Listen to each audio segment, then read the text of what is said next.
PD Satheesan മാധ്യമങ്ങളെ കാണും. എന്നിട്ട് നമ്മളെ ഇപ്പോൾ മതേതരത്വത്തിന് ക്ലാസ് എടുക്കാൻ വേണ്ടിയിട്ട് നമുക്ക് വരികയാണ് അദ്ദേഹം. ഇതെല്ലാം ഇവരുടെ ചരിത്രം ഇതാണ്. ഇപ്പോൾ വെൽഫെയർ പാർട്ടി നമ്മളെ പിന്തുണച്ചപ്പോൾ ബഹളമുണ്ടാക്കിയ CPM, ഇപ്പോൾ PDPയും SDPയും പിന്തുണച്ചപ്പോൾ എന്താ പറയുന്നത്, ഞങ്ങളെ പിന്തുണച്ച് ഞങ്ങൾക്ക് എന്ത് ചെയ്യാൻ പറ്റുമെന്ന്. എന്തൊരു ഇരട്ടത്താപ്പാണ്, എന്തൊരു കാപട്യമാണ്. അതാണിപ്പോൾ വെളിവായിരിക്കുന്നത് മുഖ്യമന്ത്രിയുടെ. അതുകൊണ്ടാണ് മുഖ്യമന്ത്രി സംവാദത്തിന് വരാത്തത്. സംവാദത്തിന് വന്ന് ഞാൻ ഇതൊക്കെ ചോദിക്കുന്ന അദ്ദേഹത്തിന് നന്നായിട്ട് അറിയാം. അപ്പോൾ സംവാദം പിറ്റേ ദിവസം ഫേസ്ബുക്കിൽ വേറെ എന്തെങ്കിലും പറഞ്ഞാൽ പോരല്ലോ. നേരിട്ടുള്ള സംവാദമാകുമ്പോൾ അത് അപ്പം തന്നെ മറുപടി പറയണ്ടേ. ഞാൻ സംവാദത്തിന് റെഡിയായത് അദ്ദേഹം പറയുന്ന മുഴുവൻ കാര്യങ്ങളും പൊളിച്ചടുക്കി കൊടുക്കാൻ പറ്റുമെന്ന് എനിക്ക് ഉത്തമ വിശ്വാസവും ഉള്ളതുകൊണ്ടാണ്, ആത്മവിശ്വാസം ഉള്ളതുകൊണ്ടാണ് ഞാൻ അദ്ദേഹത്തെ നേരിട്ട് സംവാദത്തിന് തയ്യാറാണെന്ന് പറഞ്ഞത്. ഫേസ്ബുക്കിലുള്ള സംവാദത്തിൻ്റെ കുഴപ്പം അപ്പം ചോദിക്കുന്ന ചോദ്യമല്ല പിറ്റേ ദിവസം മറുപടി പറയണത്. പിറ്റേ ദിവസം ഫേസ്ബുക്കിൽ വേറെ ഏതോ വിഷയമാണ് എടുത്തത്. എല്ലാത്തിനും മറുപടി പറയാൻ ഞങ്ങൾ തയ്യാറാണ്. ഞങ്ങൾ പറയുന്ന കാര്യങ്ങൾക്ക് യുക്തിഭദ്രതയുണ്ട്, ഞങ്ങളുടെ കയ്യിൽ ഡേറ്റയുണ്ട്, ഞങ്ങളത് പറയുന്ന കാര്യങ്ങൾ പ്രൂവ് ചെയ്യാൻ പറ്റും നമുക്ക്. ഞാൻ പറഞ്ഞല്ലോ 4,43,000 വീടെന്ന് ഞാൻ അന്തരീക്ഷത്തിൽ നിന്ന് എടുത്തിട്ടുള്ള ഒരു കണക്ക് പറഞ്ഞല്ലോ. അത് നിയമസഭയിൽ ഞങ്ങൾ ചോദിച്ച ചോദ്യങ്ങൾക്ക് ഉത്തരം തന്നതും പ്ലാനിംഗ് ബോർഡിൻ്റെ റിപ്പോർട്ടും അടക്കം തന്ന സാധനങ്ങളാണ് ഇതെല്ലാം. അപ്പോൾ ഇവരുടെ ചരിത്രം ഇതാണ്. ഇവരാരുമായിട്ട് കൂട്ടുകൂടും പറയല്ല. 4 വോട്ടിന് വേണ്ടി രാഷ്ട്രീയ ചെറ്റത്തരം കാണിക്കില്ല എന്ന് പറഞ്ഞല്ലോ. അപ്പം 4 വോട്ടിന് വേണ്ടി ഞാൻ ആ വാക്കൊന്നും ഞാൻ ഉപയോഗിക്കില്ല, രാഷ്ട്രീയ ചെറ്റത്തരം എന്നുള്ള വാക്ക് ഞാൻ ഉപയോഗിക്കില്ല, ഞങ്ങളാരും ഉപയോഗിക്കില്ല.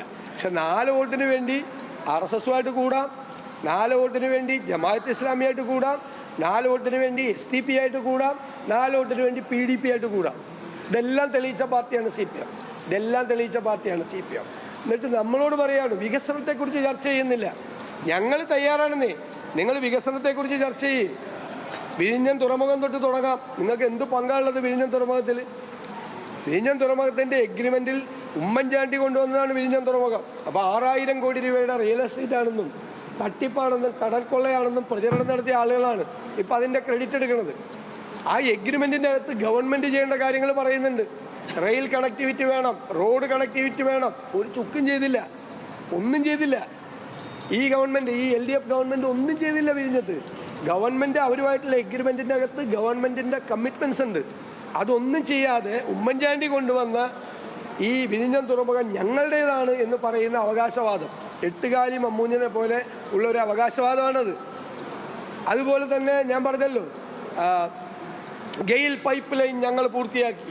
ഞങ്ങൾ ഗെയിൽ പൈപ്പ് ലൈൻ ഇടുമ്പോൾ അത് ഭൂമിക്കടിയിൽ ഒളിപ്പിച്ചു വെച്ച ബോംബാണെന്ന് പറഞ്ഞ ആൾ ഇവിടെ വ്യവസായ മന്ത്രിയായിട്ടിരിക്കുക. മനസ്സിലായോ? കൊച്ചി മെട്രോ ഞങ്ങൾ കൊണ്ടുവന്നതാണ്. കൊച്ചി മെട്രോയ്ക്കെതിരെ സമരം ചെയ്ത ആളുകളാണ് ഇവർ. ഏത് വികസനത്തിനാണ് അനുകൂലമായി നിന്നത്? എല്ലാ പ്രധാനപ്പെട്ട വികസന പരിപാടികളും ഏത് പ്രോജക്റ്റാണ് ഇവർ കൊണ്ടുവന്നിരിക്കുന്നത്? ഒന്നും കൊണ്ടുവന്നിട്ടില്ല. അപ്പോൾ വികസനത്തെ പറ്റിയാണെങ്കിൽ വികസനത്തെ പറ്റി ഞങ്ങൾ ചർച്ച ചെയ്യാൻ തയ്യാറാണ്. ശബരിമലയിലെ സ്വർണ്ണക്കൊള്ളയെക്കുറിച്ചാണെങ്കിൽ സ്വർണ്ണക്കൊള്ളയെക്കുറിച്ച് ഞങ്ങൾ ചർച്ച ചെയ്യാൻ തയ്യാറാണ്. എന്താ സംശയം? ഏത് വിഷയം, ഡീലിനെ പറ്റിയാണെങ്കിൽ ഡീലിനെ പറ്റിയാവാം. അപ്പം എല്ലാവരുമായിട്ട് ഡീലാണ്. എങ്ങനെയെങ്കിലും ഏതെങ്കിലും 4 വോട്ട് കിട്ടാൻ വേണ്ടി മറ്റത് ചെയ്യില്ല എന്ന് പറഞ്ഞ ആളുകൾ 4 വോട്ട് കിട്ടാൻ വേണ്ടി എന്തും ചെയ്യും, എന്തും മടിക്കാത്തതാണെന്ന് തെളിയിച്ചിരിക്കുകയാണ്. അതാണ് സംഭവം. അതെ, അത് കിട്ടുമായിരിക്കും, അദ്ദേഹത്തിന് കിട്ടുമായിരിക്കും. ചിലപ്പോൾ BJPക്കാർ വോട്ട് ചെയ്യുമായിരിക്കും അദ്ദേഹത്തിന് BJPക്കാർ വോട്ട് ചെയ്യുമായിരിക്കും. അതിനെന്താ? BJP ആയിട്ടുള്ള ഡീലൊന്നും അല്ലല്ലോ അത്. BJP ആയിട്ടുള്ള ഡീലിൽ അദ്ദേഹത്തിന് കിട്ടുമായിരിക്കും. അദ്ദേഹത്തിന് എല്ലാ രാഷ്ട്രീയ CPM-കാർ ചെയ്യത്തില്ലേ? G സുധാകരൻ അവിടെ വോട്ട് ചെയ്യില്ലേ? G സുധാകരന് നിങ്ങൾക്ക് പറയാൻ പറ്റുമോ ചെയ്യില്ല എന്ന്? അവിടെ ഏറ്റവും കൂടുതൽ വോട്ട് അദ്ദേഹത്തിന് കിട്ടാൻ പോകുന്നത് UDF കഴിഞ്ഞാൽ പിന്നെ കിട്ടാൻ പോകുന്നത് CPM-ൻ്റെ വോട്ടാണ് അദ്ദേഹത്തിന് കിട്ടാൻ പോകുന്നത്. സംശയം വല്ലതും ഉണ്ടോ? ഇവരെക്കാളൊക്കെ വലിയ നേതാവാണ് അദ്ദേഹം. അല്ല, അദ്ദേഹം അല്ലെന്നേ. BJPക്കാർ അദ്ദേഹത്തിന് വോട്ട് ചെയ്യണേന് എനിക്കെന്താ കുഴപ്പം? BJPക്കാർ വോട്ട് ചെയ്യും, CPM-കാർ വോട്ട് ചെയ്യും, കോൺഗ്രസ്സുകാർ വോട്ട് ചെയ്യും, UDF-കാർ വോട്ട് ചെയ്യും, എല്ലാവരും വോട്ട് ചെയ്യും അദ്ദേഹത്തിന്. അദ്ദേഹം ഇൻഡിപെൻഡൻ്റ് ആയിട്ട് നിൽക്കുകയല്ലേ, അദ്ദേഹത്തിന് എല്ലാവരും വോട്ട് ചെയ്യും. അതിനെന്താ കുഴപ്പം? എന്നിട്ട് ഞാനൊരു കാര്യം ചോദിക്കട്ടെ. അപ്പുറത്തുനിന്ന് ഇപ്പുറത്തേക്ക് വന്ന ഒരു സ്വതന്ത്രനെ നിങ്ങൾ പിന്തുണച്ചില്ലേ? ആ പാലക്കാട് നിങ്ങൾ ആരെയാണ് പിന്തുണച്ച്? പേര് സരിൻ അല്ലേ? പിന്തുണച്ചില്ലേ? കോൺഗ്രസ് വിട്ടു വന്നല്ലേ? അതിൽ BJP പോയിട്ട് സീറ്റ് ചോദിച്ചിട്ട് BJP കൊടുക്കാത്തതുകൊണ്ടാണ് CPM-ൻ്റെ സ്ഥാനാർത്ഥിയായത്. ഒരു മടി ഉണ്ടായില്ലേ? ഈ പിണറായി വിജയൻ്റെ ഒരു പ്രശ്നം എന്താ പറയുക, അദ്ദേഹം ഇതൊക്കെ മറന്നു. എന്നിട്ട് നമ്മളൊരു സ്വതന്ത്ര സ്ഥാനാർത്ഥിയെ പിന്തുണച്ചത് ഭയങ്കര കുറ്റകൃത്യം എന്ന് പറയുകയാണ്. ഇന്ന് രാവിലെ ഞാൻ എണ്ണി പറയാം, CPM പിന്തുണച്ച വേറെ സ്വതന്ത്ര BJP പോയി കേന്ദ്രമന്ത്രിയായി, അൽഫോൺസ് കണ്ണന്താനം ഇല്ലേ, ഒരാൾ ആയില്ലേ? ഈ സരിൻ BJP-യുടെ അടുത്ത് പോയിട്ട് സീറ്റ് കിട്ടാത്തതാണ് CPM-ൽ വന്നിട്ട് CPM-ൻ്റെ സ്ഥാനാർത്ഥിയായത്. അപ്പോൾ സുധാകരനെ പോലുള്ള സമുന്നതരായ ഒരു നേതാവിനെ CPM വിട്ട് വന്നപ്പോൾ ഞങ്ങൾ പിന്തുണച്ചതിന് ഞങ്ങളെ പരിഹസിക്കുക. ഞാൻ പറഞ്ഞല്ലോ, മലപ്പുറം ജില്ലയിൽ മാത്രം CPM-ഉം ലീഗും വിട്ടുവന്ന എത്ര പേരെ സ്ഥാനാർത്ഥിയാക്കി.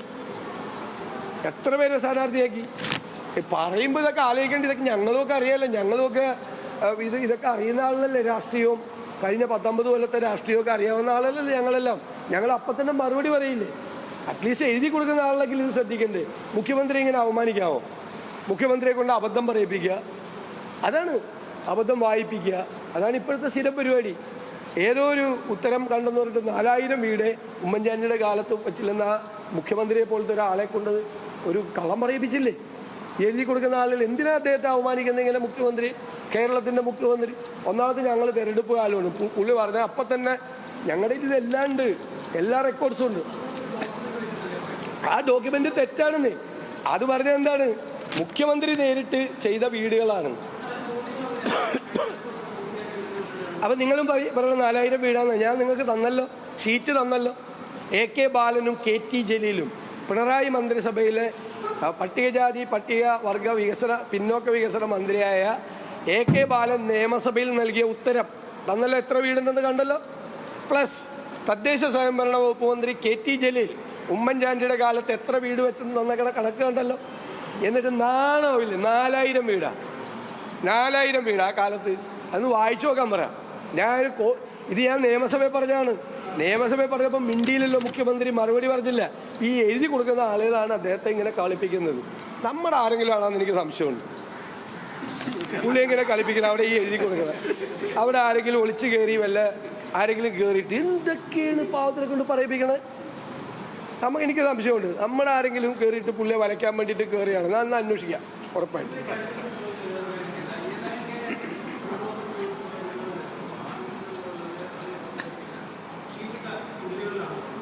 ഒരു വീട് നിർമ്മിച്ചുകൊണ്ടിരിക്കാനുള്ള കഴിഞ്ഞ ദിവസം വാർത്ത കണ്ടല്ലോ. എനിക്കറിയില്ല അതിൻ്റെ ഡീറ്റെയിൽസ്, ഞാൻ അറിയാൻ പാടില്ലാത്ത കാര്യം പറയില്ലല്ലോ. വാർത്ത കഴിഞ്ഞ ദിവസം കണ്ടു, അവരുടെ വീട് നിർമ്മാണം പൂർത്തിയായെന്നും പറഞ്ഞൊരു വാർത്ത കഴിഞ്ഞ ദിവസം കണ്ടു. എനിക്കറിയില്ല, എനിക്കറിയാത്ത കാര്യം ഞാൻ പറയില്ല. കൈരളി മാത്രമേ ചോദിച്ചുകൊണ്ടിരിക്കുന്നുള്ളൂ, വേറെ ആർക്കും ചോദ്യമില്ലേ? എന്നെ പ്രകോപിപ്പിക്കാൻ വേണ്ടിയിട്ടാണ്. ചോദിച്ചോ, നല്ല മര്യാദയ്ക്കായി ചോദിക്കാം. നല്ല ചോദ്യങ്ങളാണ്, ചോദിച്ചോ.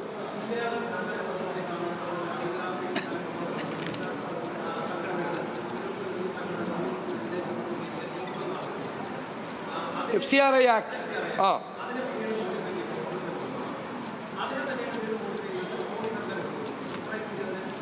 ആണോ? അപ്പോൾ മോഡി സർക്കാർ പിന്തുണ കൊടുക്കണം? ഒന്നുമില്ല, ഇതൊക്കെ വെറുതെയുള്ള പുതിയ കഥകളാണ്. FCRI ആക്ട് എന്ന് പറഞ്ഞാൽ അങ്ങനത്തെ ഒരു ആക്ട് വേണം. കാരണം വിദേശ പണം ഇങ്ങോട്ട് വരുന്നതിന് നിയന്ത്രണം വേണം. FCRI റെഗുലേഷൻസ് ഉണ്ട്. ആ റെഗുലേഷൻസ് അനുസരിച്ച് പണം വന്നില്ലെങ്കിൽ തെറ്റായ രീതിയിൽ തീവ്രവാദ പ്രവർത്തനത്തിനും മറ്റു കാര്യങ്ങൾക്കൊക്കെ പണം വരും. അതുകൊണ്ട് വളരെ സ്ട്രിക്റ്റ് ആയിട്ടുള്ളൊരു നിയമമാണത്. ഇപ്പം ചെയ്യാൻ പോണതെന്ന് വെച്ചാൽ അതൊന്നുമല്ല, നിങ്ങളതിനെ ലഘുവാക്കണ്ട. ഇപ്പം ചെയ്യാൻ പോണത് ഗവൺമെൻറ്റിന് വേണമെങ്കിൽ ലൈസൻസ് പുതുക്കി കൊടുക്കാതിരുന്നു കഴിഞ്ഞാൽ അവർക്ക് വേണമെങ്കിൽ ആ കമ്മ്യൂണിറ്റിയുടെ ആരാധനാലയങ്ങൾ ടേക്ക് ഓവർ ചെയ്യാം, അവരുടെ വസ്തുവകകൾ ടേക്ക് ഓവർ ചെയ്യാം, അവർ പണിത സ്കൂള് ടേക്ക് ഓവർ ചെയ്യുക, അവർ പണിത കോളേജ് ടേക്ക് ഓവർ ചെയ്യുക, എന്തു വേണം ചെയ്യുക. അതെങ്ങനെയാണ്? അത് ഭരണഘടനാ വിരുദ്ധമാണ്, മൗലികാവകാശങ്ങൾക്ക് വിരുദ്ധമാണ്. മനസ്സിലായോ? വഖഫ് ബില്ലിലും അതുപോലത്തെ ഒരു ചതിയുണ്ട്. ഞങ്ങൾ അന്ന് പറഞ്ഞു വഖഫ് ബില്ലിനെ ആരും പിന്തുണയ്ക്കരുത്, കാരണം ചർച്ച് ബില്ല് വരുമെന്ന് പറഞ്ഞു. ചർച്ച് ബില്ലിന് വേറെ വരാനിരിക്കുകയാണ്. അപ്പോൾ ക്രൈസ്തവ വിഭാഗങ്ങളുടെ പ്രോപ്പർട്ടീസ് ഉണ്ട് പല സ്ഥലത്തും, അത് തട്ടിയെടുക്കാൻ വേണ്ടിയിട്ടുള്ള വഴിയാണ് ഈ അമെൻമെൻറ്റിലുള്ളത്. അല്ലാതെ പണ്ട് കോൺഗ്രസ് FCRI ആക്ട് വേണ്ടെന്ന് ആരെങ്കിലും പറയുമോ? FCRI ആക്ട് വേണം, കാരണം മറ്റാവശ്യമില്ലാത്ത ജീവകാരുണ്യ പ്രവർത്തനത്തിന് തന്നെയാണോ ഈ പണം കൊണ്ടുവരണമെന്ന് പരിശോധിക്കണം, ഉറപ്പായിട്ടും. FCR ആക്ട് നിർബന്ധമായിട്ട് വേണം. പക്ഷെ ഇപ്പം കൊണ്ടുവന്നിരിക്കുന്ന അമെൻമെൻറ്റിനാണ് എതിര്. ഇല്ലെങ്കിൽ വേറെ ഏതെങ്കിലും തരത്തിൽ വേറെ എന്തെല്ലാം കാര്യത്തിൽ വിദേശത്ത് പണം വരും. അപ്പോൾ വിദേശത്ത് പണം വരുമ്പോൾ ഗവൺമെൻറ് അറിയണം ഏത് കാര്യത്തിലാണ് വരുന്നത്. ഗവൺമെൻറ്റിൻ്റെ ഒരു ഏജൻസി അത് അന്വേഷിക്കണം, കാര്യങ്ങൾ അന്വേഷിക്കണം. ഇതല്ല, ഇതിൻ്റെ അകത്തെ പ്രൊവിഷനില്ലേ. ഒരു ലൈസൻസ് പുതുക്കി കൊടുക്കാതിരുന്നിട്ട് ഒരു പള്ളി വേണമെങ്കിൽ ഏറ്റെടുക്കാം ഗവൺമെൻറ്റിന്. അവർ തുടങ്ങിയിരിക്കുന്ന സ്കൂളോ കോളേജോ ഏറ്റെടുക്കാം, ഗവൺമെൻറ്റിൻ്റെ ആവും. ഇവരെന്ന് പോയി അത് അവരുടെ മൗലികാവകാശത്തിന്മേലുള്ള കടന്നുകയറ്റമാണ്. അതിനെ കോൺഗ്രസ് അതിശക്തിയായി എതിർക്കും, ഉറപ്പായി, പാർലമെൻറ്റിലും പുറത്തും.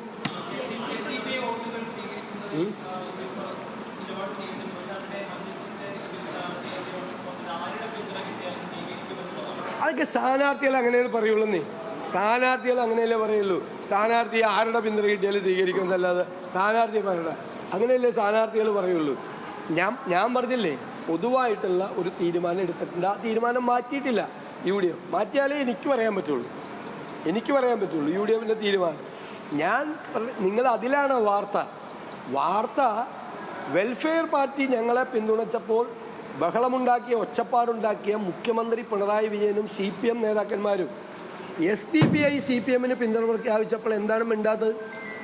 PDP പിന്തുണ പ്രഖ്യാപിച്ചപ്പോൾ എന്താ മിണ്ടാത്തത്?